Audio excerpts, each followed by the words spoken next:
सोचिए, इंटरनेट पर शुरू हुआ एक छोटा सा बिल्कुल बेतुका सा मजाक रातों रात एक विशाल डिजिटल आंदोलन में बदल जाए। यकीन करना मुश्किल है ना, लेकिन हाल ही में बिल्कुल ऐसा ही हुआ है। इस चर्चा में हम डिकोड करने वाले हैं डिजिटल स्वॉर्म, यानी इस डिजिटल झुंड की पूरी कहानी। कॉकरोच जनता पार्टी ये कोई आम वायरल ट्रेंड नहीं है। ये एक जीती जागती केस स्टडी है कि कैसे आज की युवाओं की हताशा इंटरनेट पर एक नया रूप ले रही है।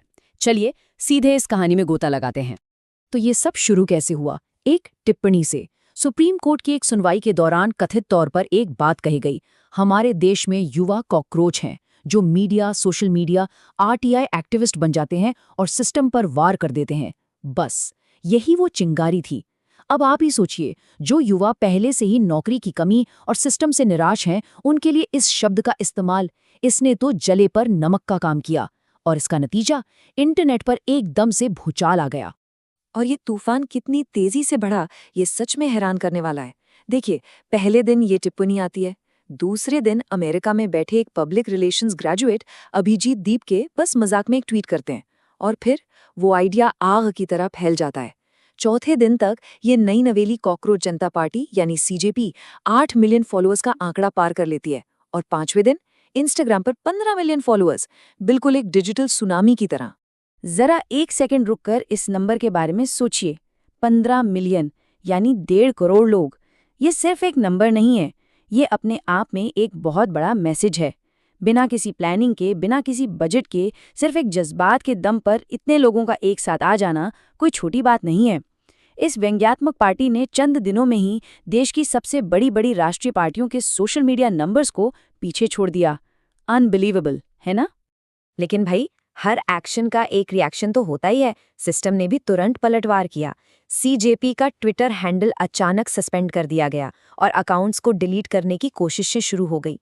अब सोचने वाली बात यह है कि अगर एक इंटरनेट मीम या मजाक को भी हटाने की नौबत आ जाए, तो इसका सीधा सा मतलब है कि इस अप्रत्याशित डिजिटल लहर से कहीं ना कहीं एक गहरी चिंता तो पैदा हो ही गई थी।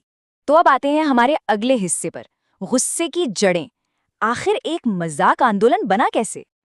अगर हम ध्यान से देखें तो एक तरफ युवाओं की बहुत ही असली, बहुत ही ठोस शिकायतें हैं, जैसे कि पिछले 7 सालों में 60 से भी ज्यादा बार पेपर लीक होना, खासकर नीट जैसे अहम एग्जाम्स में। इसके साथ ही बेरोजगारी और आर्थिक लाचारी। और दूसरी तरफ सिस्टम की कथित उदासी। युवा सवाल पूछते हैं तो उन्हें एंटी नेशनल कह दिया जाता है, या फिर डिजिटल ब्रॉडकास्ट बिल जैसे नियम लाकर उनकी बात को कंट्रोल करने की कोशिश की जाती है। सच कहें तो ये असंतुलन ही वो असली बारूद था, जिसे बस एक चिंगारी का इंतजार था। और एक दिलचस्प बात बताऊं, विश्लेषकों का मानना है कि ये गुस्सा सिर्फ सत्ता में बैठे लोगों के खिलाफ नहीं है, बिल्कुल नहीं। ये पूरे राजनीतिक ढांचे की आलोचना है।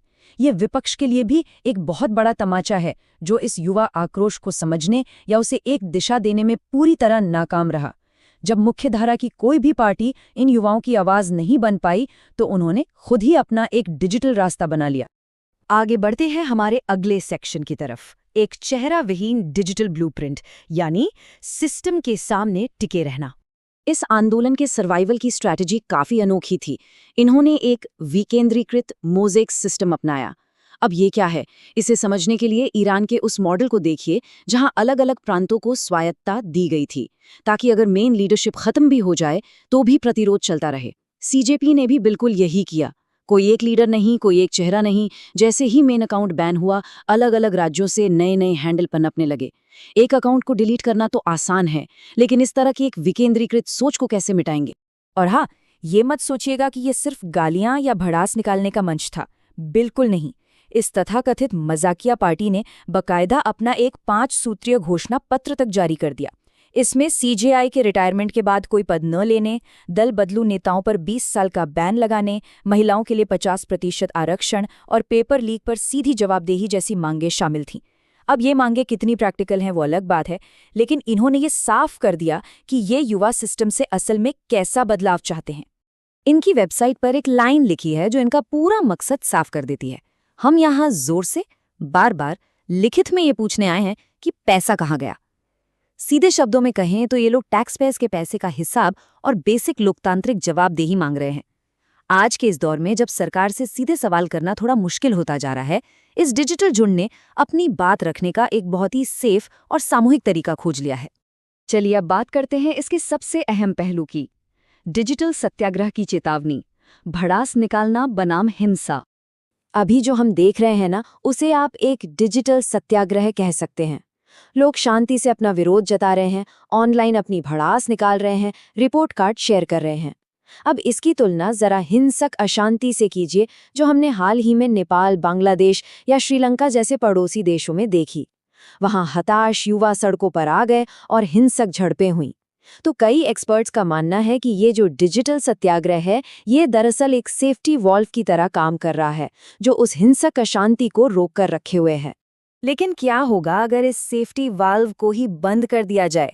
यहीं से शुरू होता है एक बेहद खतरनाक टिपिंग पॉइंट। पहला कदम, सिस्टम युवाओं की आवाज को इग्नोर करता है। दूसरा, जब भड़ास निकालने का कोई रास्ता नहीं मिलता तो अंदर ही अंदर फ्रस्ट्रेशन बढ़ती है। तीसरा, बची खुची डिजिटल असहमति या अकाउंट्स को भी डिलीट कर दिया जाता है। और इसका फाइनल रिजल्ट, जब कोई रास्ता नहीं बचता तो ये सारा दबा हुआ गुस्सा एक विस्फोटक और फिजिकल रिएक्शन के रूप में सीधा सड़कों पर आ जाता है। और यही हमें एक बहुत बड़े और अहम सवाल पर लाकर खड़ा कर देता है। क्या हमारा सिस्टम इस डिजिटल स्वॉर्म की बात सुनेगा? क्या उनकी इस हताशा को समझेगा? या फिर सेंसरशिप के जरिए उन्हें कुचलकर उसी फ्रस्ट्रेशन को मजबूरन सड़कों पर उतरने के लिए मजबूर कर देगा? देखिए, ये जो डिजिटल दुनिया में हो रहा है वो अब सिर्फ कुछ मीम्स तक सीमित नहीं है। ये बदलाव की एक बहुत बड़ी मांग है। और आगे क्या होगा, ये पूरी तरह से इस बात पर टिका है कि सिस्टम इसका जवाब कैसे देता है।